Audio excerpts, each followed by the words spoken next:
hypersensibilité médiumnique, les 5 secrets pour développer vos dons.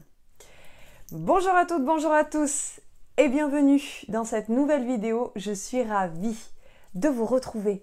J'espère que vous allez bien, j'espère que vous avez la forme aujourd'hui.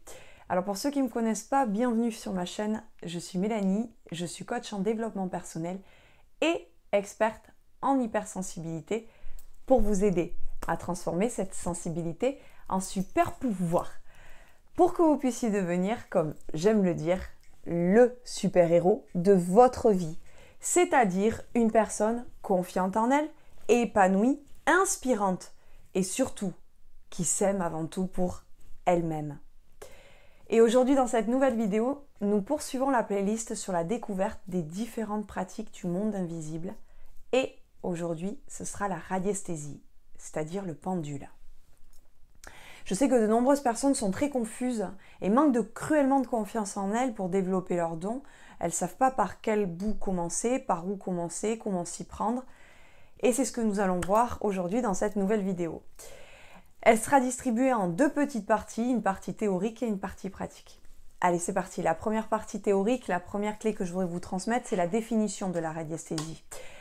Alors, c'est une question brûlante où on tergiverse autour de théories différentes et on a du mal à trancher, comme dans le monde scientifique.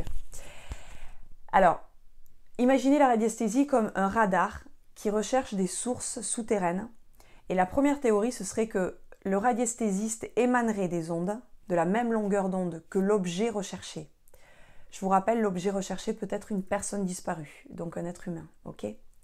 La deuxième théorie, ce serait l'inverse. Ce serait que l'objet recherché, donc possiblement aussi un être humain, émanerait des ondes qui seraient captables par le radiesthésiste.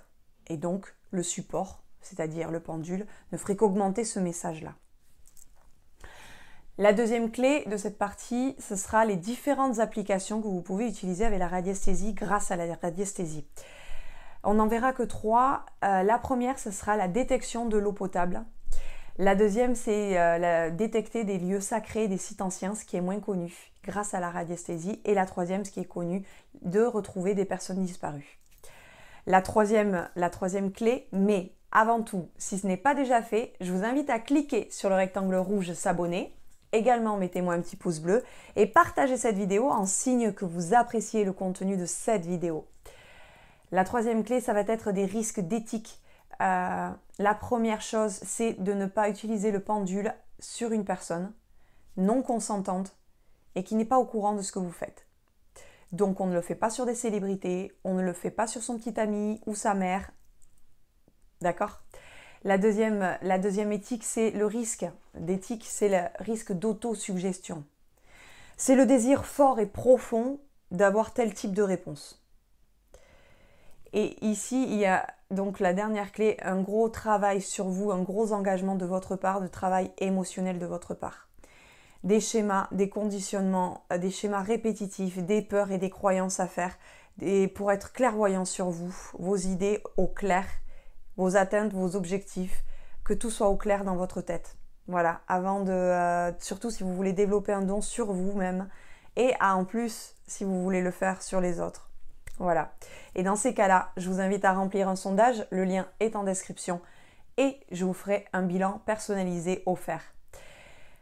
Nous sommes maintenant à la deuxième partie, donc on le verra en 2 points, les critères choix et sélection des pendules et la deuxième, les différents types de pendules qu'il existe. Les critères de choix et sélection du pendule. La première chose dans la partie pratique, ça va être l'équilibrage du pendule. La deuxième chose, ça va être le poids du pendule. Et la dernière chose, ça va être le choix par rapport à la forme et les matériaux du pendule. Ça va dépendre de vous faire confiance.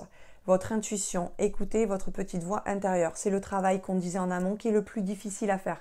C'est de se reconnecter à soi et de dépasser les conditionnements, les croyances de ce que l'on croit voir simplement avec nos yeux et pas plus loin que le bout de notre nez. Et la dernière partie, la dernière clé, ça va être les différents types de pendules. Donc, il existe 3 en gros types de pendules. Bien sûr, nous ne sommes que dans une initiation, il y en existe peut-être d'autres, je vous invite à vos recherches. Les pendules en métal et les 2 autres types de pendules, les bois et les pierres et cristaux.